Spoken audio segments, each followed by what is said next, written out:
Bonjour à toutes et bonjour à tous. Je suis ravie de vous retrouver pour vous présenter le super ouvrage de Fanny Vichiana Bastide, La magie des arbres, recette secrète oubliée à base de feuilles d'arbre, infusion, tisane, décoction. Voilà. Eh bien, je dirais que cet ouvrage tombe à pic parce que justement, je reviens d'une formation en gémothérapie. Donc, on est en plein dans les arbres, hein, puisque donc la gémothérapie, c'est l'utilisation des bourgeons en macérat pour pouvoir eh bien, soigner certaines maladies. Donc, toujours à préciser, donc l'auteur le fait en début de livre, hein, donc il vous faut toujours consulter un médecin et ne jamais arrêter un traitement sans son autorisation, en sachant que, eh bien, voilà, vous avez d'autres petites possibilités de médecine douce que l'on va retrouver à travers les tisanes, les infusions, les décoctions, la gémothérapie également, mais qui n'est pas abordée bien sûr dans cet ouvrage, et qui peuvent être un très bon, comment dire, complément à un traitement traditionnel. Voilà. Donc ici, donc c'est un ouvrage très sympa, il fait très sorcière, je trouve. Vous voyez, au niveau de, je ne sais pas si vous voyez bien là, au niveau de, je vais peut-être pousser les plantes. Comme il y a le soleil, voilà. Je ne sais pas trop si vous avez une belle visibilité, mais je vais vous présenter leur contenu, son contenu. Donc, c'est un ouvrage qui est très intéressant parce que vous allez avoir pour chaque plante, pour chaque arbre, donc par exemple, je vais prendre, allez, l'amandier. Donc, vous avez la partie scientifique, puisque on retrouve donc le nom latin, donc toujours associer un nom latin à un nom vernaculaire. Le nom vernaculaire, c'est celui qu'on utilise parce que parfois, le nom vernaculaire ne correspond pas tout à fait, comment dire, le nom latin, c'est pas très clair ce que je vous dis, mais le nom latin, comment dire, c'est la reconnaissance universelle des plantes. Donc, c'est-à-dire que ce nom latin sera associé eh bien, à certains composés que vous allez retrouver dans les plantes. Et parfois, le nom vernaculaire euh, peut, comment dire, rendre la chose confuse et donc rendre l'utilisation des plantes plus dangereuse. Je prends un exemple vraiment tout bête. Si je vous parle du laurier noble, Laurus nobilis, le laurier, on peut dire le laurier de manière générale lorsqu'on parle dans les conversations courantes, mais on peut le confondre avec le laurier qui est, que l'on retrouve sur la côte méditerranéenne, celui qui fait des belles fleurs jaunes, blanches, etc., et roses ou rouges. Mais ce laurier-là est toxique. D'ailleurs, j'ai oublié son nom en latin, mais c'est à ne pas confondre, voilà, avec le laurier noble qui, lui, non seulement n'est pas toxique, mais en plus qui est médicinal. Voilà. Donc ça, c'est super important. Donc, vous voyez, vous avez le nom latin, voire les deux noms latins. Ensuite, ce qui est super intéressant, c'est que vous retrouvez la période de cueillette des feuilles. Donc là, cet ouvrage vous parle que des fleurs, que de la cueillette des feuilles. Donc, par exemple, vous allez retrouver pour l'amandier la cueillette des feuilles au printemps et en été.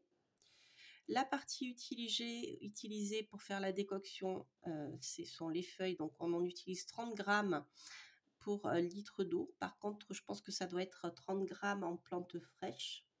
L'auteur précise pas parce que plantes fraîches et plantes sèches, il y a une différence en fait. Les bourgeons également, vous pouvez les utiliser donc en gémothérapie. Donc les bourgeons d'amandier, c'est à peu près maintenant, voilà, la période des bourgeons. Ensuite, vous avez les fleurs. Donc l'amandier fleurit avant de mettre les fleurs et les feuilles. C'est pour ça que voilà, vous avez une période large. Donc c'est vrai que ça aurait pu être intéressant justement de mettre le moment de la floraison et des bourgeons qui est pas la même que lorsque les feuilles sortent. Donc là, les fleurs, il faut mettre 15 grammes pour un litre d'eau et les fruits, 20 amandes environ par jour. Voilà. Alors, ça c'est au niveau de la consommation.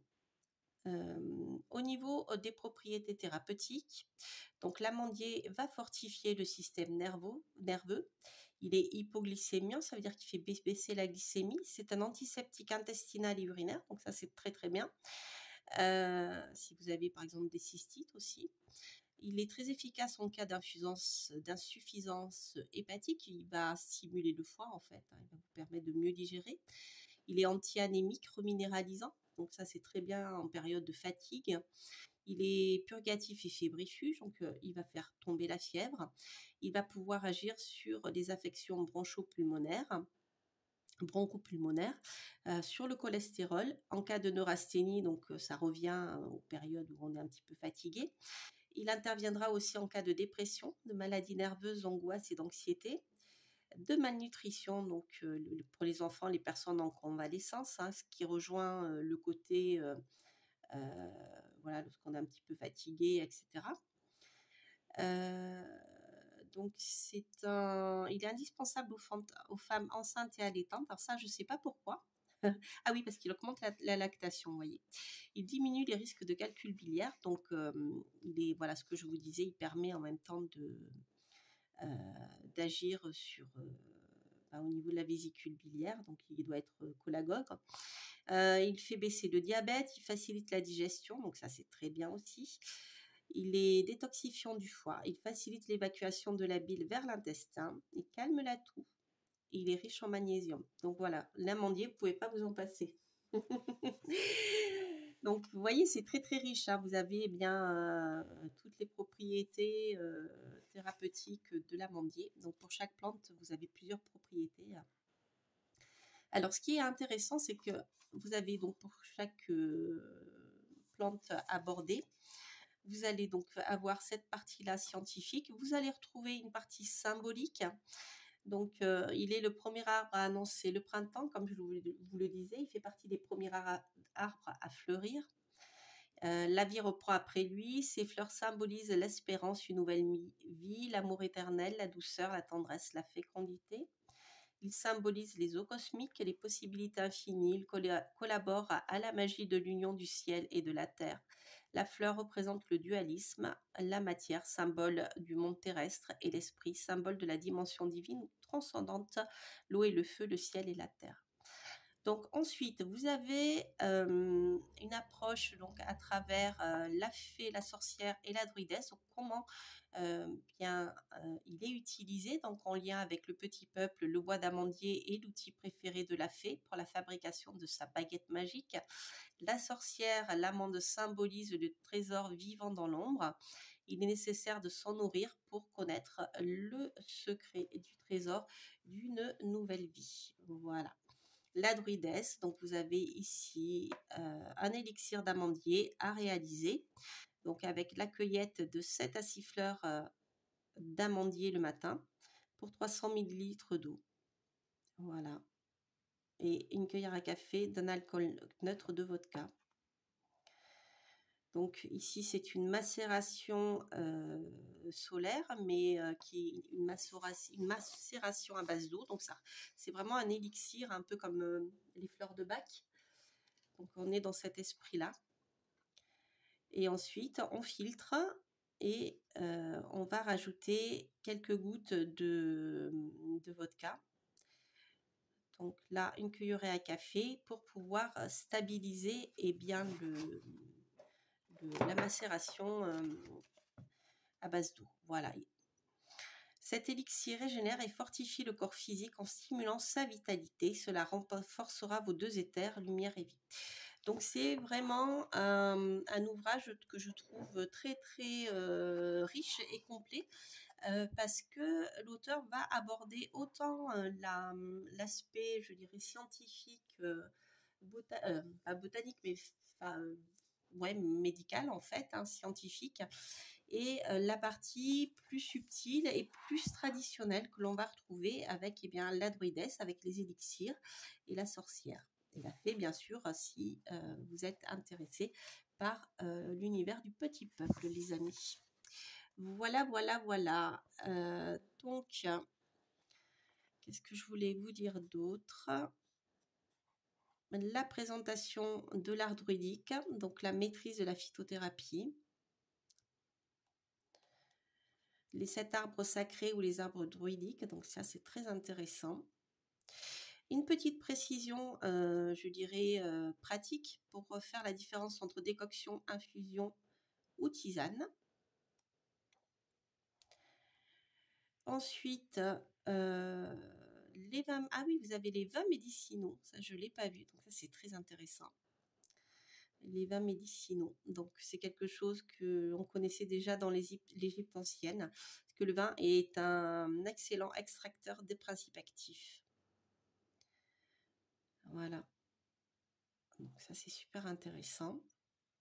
Des recettes elfiques, des compétences de la sorcière, l'arbre sacré ou l'arbre médicinal. Donc, vous voyez, on a vraiment une approche très très très riche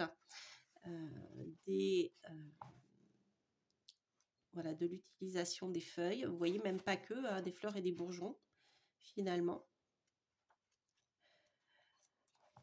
Et ensuite, là par exemple, vous allez retrouver les 7 arbres sacrés ou les arbres druidiques, donc qui sont l'aulne, le bouleau, le chêne blanc, le houx, le noisetier, le pommier et le saule blanc. Les alliés guérisseurs, les abricotiers, amandiers, arbousiers, aubépines, cèdre blanc, cerisier, charme, châtaignier, cognacier, cyprès, épicéa, eucalyptus, figuier, filaire à larges feuilles, frêne, genévrier, hêtre, mélèze, merisier, micocoulier de Provence, mimosa, mûrier blanc, néfier du Japon, noyer, olivier, polonia, pin sylvestre ou pin du Nord, plaque-minier, kaki c'est l'arbre à kaki, platane commun, poirier commun, sapin blanc, sorbier ou cormier, tamaris, tilleul, tremble, troène. Donc déjà avec ça, vous avez de quoi faire. Hein. Et donc dans cet ouvrage, vous allez retrouver également de quoi prendre des petites notes. Voilà. Vous pouvez prendre ce petit livre sur le terrain.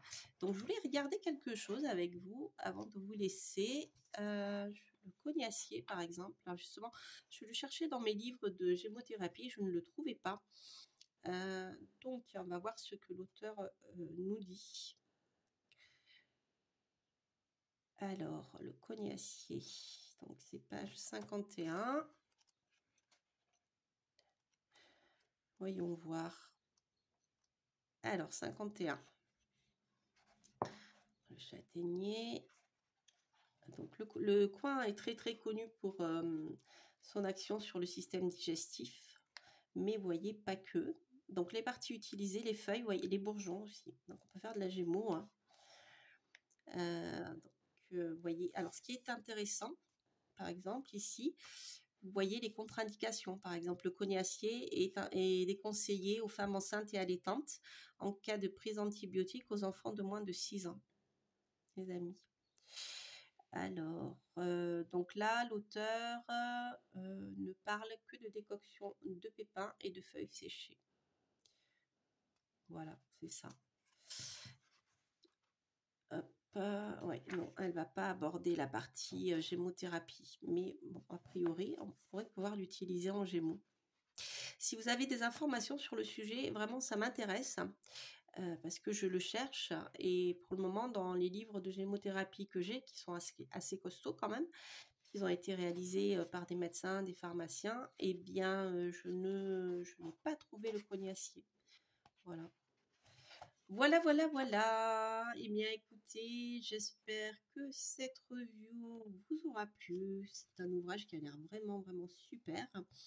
Je vais vous le mettre en lumière partielle.